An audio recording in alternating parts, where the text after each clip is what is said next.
Welcome to the deep dive. Today we're jumping into William Shakespeare. You know, the guy who pretty much sits unchallenged at the top of the Western cultural mountain. Right. Absolutely uncontested. Yeah. But there's this paradox, isn't there? Exactly. You've got this huge body of work on one hand, and then, well, almost nothing solid biographically on the other. It creates this impossibility gap. Mm-hmm. And that gap, traditionally, that's where you get the whole authorship question drama. Was it the Earl of Oxford? Bacon? You know the drill. Right, the usual suspects. But what's really interesting now is how modern fantasy writers are tackling it. They're not looking for another nobleman. No. What then? They're giving him a supernatural origin story. Forget aristocratic connections. The genius comes from magic, occult power. Okay, that's fascinating. So the magic, it's like a way to comment on the whole Shakespeare myth. Precisely. It does two things at once, really. Oh, yeah. It validates just how extraordinary the writing is, saying, look, this had to come from somewhere beyond just, normal human ability. But it also critiques that old romantic idea of the lone genius, scribbling away in isolation. It kind of suggests maybe one person couldn't have done all this alone, not without help. So magic steps in where biography fails. You could say that. It functions almost like a historical retcon, like in comics. Ah, yeah. Explain that. Well, it's like inserting this hidden magical cause way back then to explain the effect we see now, his genius, which seems historically, inexplicable otherwise. So instead of getting secret knowledge from, being a secret earl. Right. He gets it from fairy, or maybe some hidden occult group. It's the non-mortal, non-aristocratic source for that deep esoteric knowledge people think the plays show. Okay, so how does this actually play out? You mentioned different authors, Yeah. different magical explanations. Yeah, wildly different, which is what makes it so interesting. We looked at three main ways this pops up. First, there's Sarah Hoyt's Ill Met by Moonlight.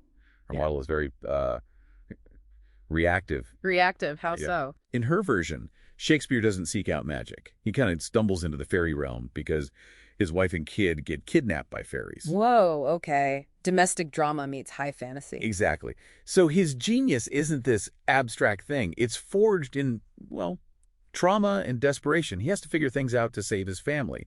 And the plays that come out of it, they're basically disguised history. A Midsummer Night's Dream, that's just him writing down what actually happened to him. Wild. So, genius born from crisis. What's another take? Okay, completely different direction. Philippa Ballantyne's Chasing the Bard. This is the polar opposite. It's innate and destined. Innate, like he was born magical. Pretty much. He has this inherent gift. He's a chosen vessel, a bard defender type. And writing the plays isn't just art. It's actually an ontological necessity. Ontological. Wait, like his writing keeps reality itself stable? Basically, yeah. Yeah. His creativity maintains cosmic balance, stops the world from unraveling. Talk about pressure on the writer. No kidding. Holding the universe together with iambic pentameter. Okay, that's intense. What's the third model? You said it gets more complex. Right. This one shifts from destiny to something more. Deliberate. Elizabeth Bear's Ink and Steel. Here, magic is co-opted and political. Political? Yeah.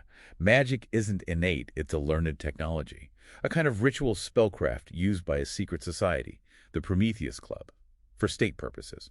So like spycraft, but with spells. Kind of. And get this, Shakespeare isn't even the first choice. He steps in to replace Christopher Marlowe, who's been murdered. Wow. So in this model, genius isn't some spontaneous lightning strike. It's strategic. It's transferable. It's actual political work, serving the Elizabethan state. Playwriting is basically state-sponsored thaumaturgy. So the bard is just filling a position, like applying for a job requiring genius-level spellcraft. Pretty much. It demystifies the whole thing. Creativity needs training, political loyalty. And in all these versions, you see how adding magic actually burdens Shakespeare.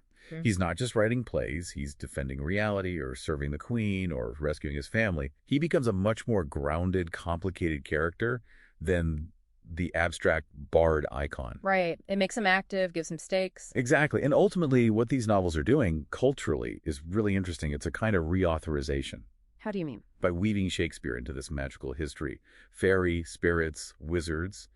These authors are effectively saying his canonical work is foundational speculative fiction, which, helps authorize their own genre, their own lineage, tracing it back to the biggest name in English literature. So it's like saying, see, Shakespeare was one of us. That makes sense.